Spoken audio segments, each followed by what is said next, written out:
तब अयूब ने जवाब दिया, बेशक आदमी तो तुम ही हो और हिकमत तुम्हारे ही साथ मरेगी, लेकिन मुझ में भी समझ है जैसे तुम में है। मैं तुमसे कम नहीं, भला ऐसी बातें जैसी ये हैं कौन नहीं जानता। मैं उस आदमी की तरह हूं जो अपने पड़ोसी के लिए हंसी का निशाना बना है। मैं वो आदमी था जो खुदा से दुआ करता और वो उसकी सुन लेता था। रास्त और कामिल आदमी हंसी का निशाना होता ही है। जो चैन से है उसके ख्याल में दुख के लिए हकारत होती है। ये उनके लिए तैयार रहती है जिनका पांव फिसलता है। डाकुओं के डेरे सलामत रहते हैं और जो खुदा को गुस्सा दिलाते हैं वो महफूज रहते हैं। उन्हीं के हाथ को खुदा खूब भरता है। हैवानों से पूछ और वो तुझे सिखाएंगे, और हवा के परिंदों से दरियाफ्त कर और वो तुझे बताएंगे, या ज़मीन से बात कर और वो तुझे सिखाएगी, और समंदर की मछलियां तुझसे बयान करेंगी। कौन नहीं जानता कि इन सब बातों में खुदावंद ही का हाथ है जिसने ये सब बनाया। उसी के हाथ में हर जानदार की जान और कुल बनी आदम का दम है। क्या कान बातों को नहीं परख लेता जैसे जुबान खाने को चख लेती है?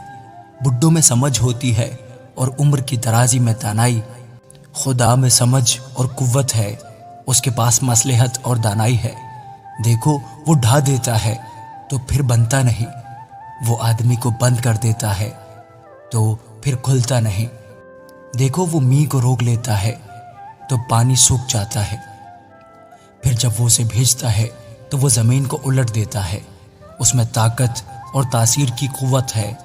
फरेब खाने वाला और फरेब देने वाला दोनों उसी के हैं। वो मुशीरों को लुटवा कर असीरी में ले जाता है और अदालत करने वालों को बेवकूफ़ बना देता है। वो शाही बंधनों को खोल डालता है और बादशाहों की कमर पर पटका बांधता है। वो काहिनों को लुटवा कर असीरी में ले जाता और ज़बरदस्तों को पछाड़ देता है। वो एतमाद वाले की कुव्वत गोयाई दूर करता और बुजुर्गों की दानाई को छीन लेता है।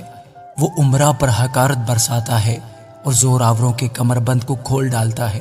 वो अंधेरे में गहरी बातों को आश्कारा करता और मौत के साया को भी रोशनी में ले जाता है। वो कौमों को बढ़ाकर उन्हें हलाक कर डालता है। वो कौमों को फैलाता और फिर उन्हें समेट लेता है। वो ज़मीन की कौमों के सरदारों की अकल उड़ा देता और उन्हें ऐसे बियाबान में भटका देता है जहाँ रास्ता नहीं। वो रोशनी के बगैर तारीकी में टटोलते फिरते हैं और वो उन्हें ऐसा बना देता है कि मतवाले की तरह लड़खड़ाते हुए चलते हैं। आमीन।